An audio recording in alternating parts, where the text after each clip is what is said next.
பார்ப்பதற்கு சினிமா நடிகை போல இருக்கும் இவர் நிஜத்தில் பள்ளி ஆசிரியர்.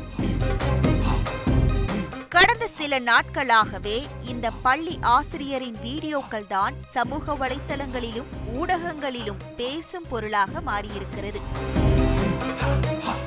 காரணம், பள்ளிக்கு சென்ற இவர் கோவில்மலை அடிவாரத்தில் பாதி புதைக்கப்பட்ட நிலையில் சடலமாக மீட்கப்பட்டிருக்கிறார்.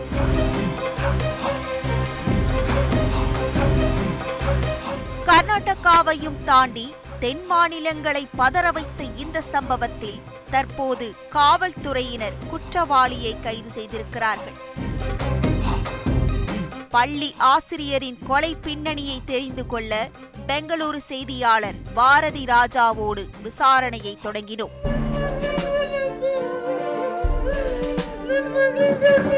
கொல்லப்பட்டவர் தீபிகா கவுடா. கர்நாடகா மாநிலம் மாண்டியா மாவட்டத்தில் உள்ள மாணிக்யனஹள்ளியை சேர்ந்தவர். லோகேஷ் என்பவருடன் திருமணமாகி 7 வயதில் ஒரு மகன் உள்ளார். தீபிகா பக்கத்தில் உள்ள ஒரு தனியார் பள்ளியில் ஆசிரியையாக வேலை பார்த்து வந்தார். கடந்த 20ஆம் தேதி வேலைக்கு சென்ற தீபிகா பொழுது சாய்ந்தும் வீடு திரும்பவில்லை. தீபிகாவின் கணவரும் மனைவியை பல இடங்களில் தேடி பார்த்து கடைசியில் காவல் நிலையத்தில் புகார் கொடுத்திருக்கிறார்.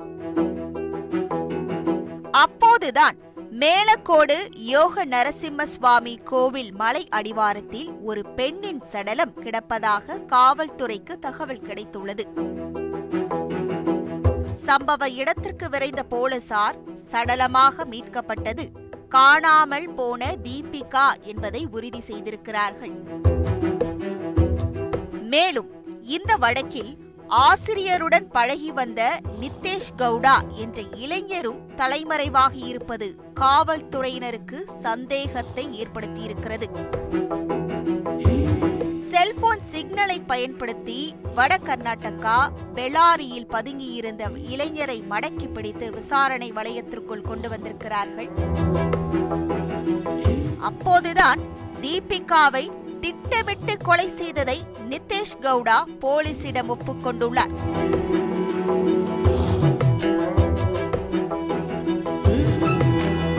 என்னதான் பள்ளியில் கண்டிப்பான ஆசிரியராக இருந்தாலும் தீபிகா கவுடாவின் பொழுதுபோக்கே ரீல்ஸ் ரெக்கார்ட் செய்து இன்ஸ்டாகிராமில் பதிவிடுவதுதான்.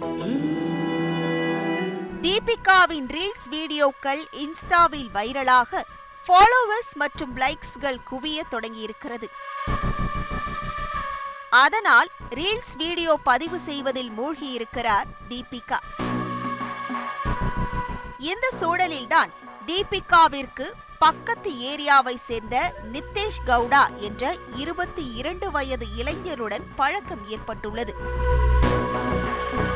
இருவரும் அக்கா தம்பி போல் பழகி வந்த சூழலில் நித்தேஷ் கவுடா தீபிகாவிற்கு ரீல்ஸ் வீடியோக்களை எடிட்டிங் செய்து கொடுத்துள்ளார். தீபிகாவை நித்தேஷ் கவுடா சகோதரி என்று அழைப்பதால் தீபிகாவின் கணவரும் குடும்பத்தினரும் இவர்களது நட்பை பெரிதாக கண்டுகொள்ளவில்லை.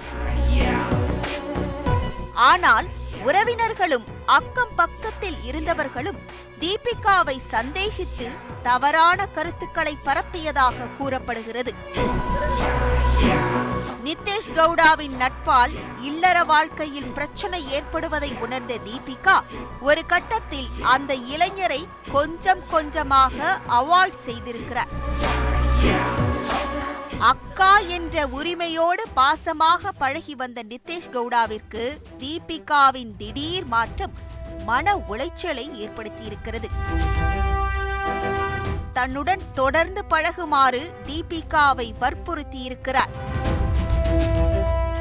சம்பவத்தன்று வேலைக்கு சென்ற தீபிகாவை தன்னுடைய பிறந்த நாளை கொண்டாட மேலக்கோடு யோக நரசிம்ம சுவாமி கோவிலுக்கு அழைத்திருக்கிறார் நித்தேஷ். தீபிகாவும் சம்பவ இடத்திற்கு செல்ல அங்கு இருவருக்கும் இடையில் வாக்குவாதம் ஏற்பட்டிருக்கிறது. கோபம் தலைக்கேறி ஆத்திரமடைந்த நித்தேஷ் கவுடா தீபிகா அணிந்திருந்த துப்பட்டாவால் அவரது கழுத்தை நெரித்து கொலை செய்திருக்கிறார்.